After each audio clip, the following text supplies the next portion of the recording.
Kaya ako nag-video na to, kailangan nyong malaman, I think kailangan nyong malaman kung ano nangyayari kay Jello. Ngayon, sasabihin ko na yung pinaka naging dahilan kasi ang dami na rin nagko-comment sa akin, nagtatanong sa akin. Okay, pero bago ko sabihin ng lahat, kailangan nating puntahan din si Colleen. So, hindi rin po alam to ni Colleen kung bakit wala si Jello. Kaya, I think, pinakauna nating dapat makaalam yan is si Colleen. Okay. Papunta ako kala Colleen ngayon. Pupuntahan ko si Colleen para sabihin na, ay, maaso pa tayo. Okay. Uy, ay para si Colleen. Uy, anong ginagawa ni Colleen? Uy, gago, sino to? Si Jack. So guys, putik na yan. So guys, balik na lang muna ako. Hindi ko na lang siguro muna sasabihin kay Colleen. Okay. Tsaka na lang ako Saka na lang siguro sabihin kay Colleen kapag hindi na siya busy. Guys, ayun, kasama natin si Reynard ngayon. Nagawa kami yung video. Ayan guys, ngayon, isang mabilis na kwento lang guys. Kaya ako nag-video na to, kailangan nyong malaman, I think kailangan nyong malaman kung ano nangyayari kay Jello. Kung bakit hindi nyo na siya nakikita sa mga video, sa mga vlog. And then kahit kaninong page, hindi nyo na siya nakikita. Okay guys, alam kong kailangan nyo itong malaman kasi naging party na kayo ng buhay niya. Isa din kayo sa dahilan kung bakit andito siya, patuloy siya nagbablog. And then, kayo din naman yung nagpupush para ituloy ni Jello yung paliligo kay Colleen.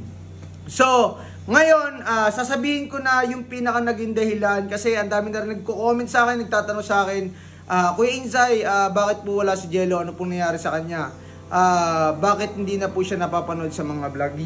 Ito yung dahilan kung bakit. Okay, pero bago ko sabihin ng lahat, kailangan nating puntahan din si Colleen. Siyempre, kung dapat yung malaman kung bakit, hindi rin po alam to ni Colleen. Hindi rin alam ni... Tara. Sige, So, hindi rin po alam to ni Colleen kung bakit wala si Jello. Kaya, I think, pinakauna nating dapat makaalam yan is si Colleen. Okay, naguguluhan na din siya. Gusto ko rin mag-sorry kay Colleen kung bakit ko tinago. Kasi nga, sobrang personal nito, sobrang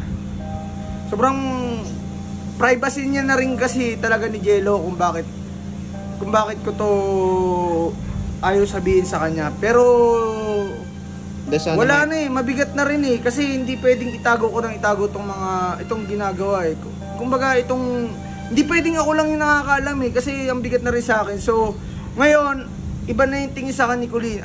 Wala nang tiwala siya sa akin. Kaya kailangan ko na rin itong sabihin.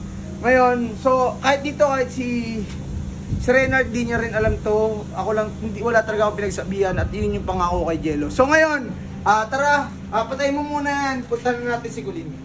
Ayun, so guys, ayun, kung nakikita nyo, basa na naman ako kahit kakapalit ko lang. Guys, so kung makikita nyo, nagpalit na ako ng damit kasi sobrang biglang lakas ng ulan. And then si Reynard, di ko na sinama kasi putik na ulan yan, no?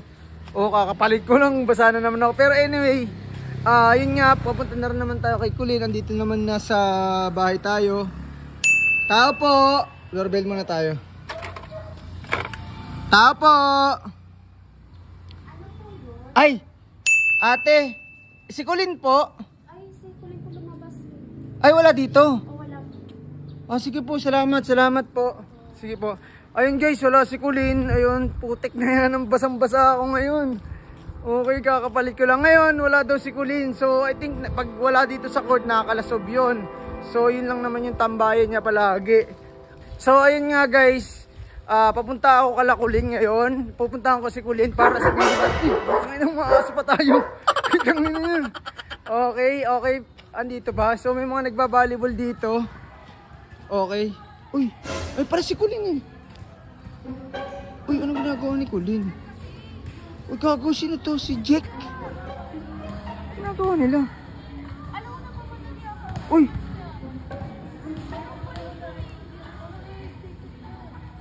Ginagawa. So guys, putik na yan. So guys, balik na lang muna ako. Hindi ko na lang siguro muna sasabihin kay Colleen. Pero guys, huwag niyong lagyan ng issue yun kasi ewan ko, kasi gano'n naman talaga si Jack, yung ugali ni Jack. Pero wag natin lagyan ng issue kasi alam ko mahal na mahal ni Colleen si Jello.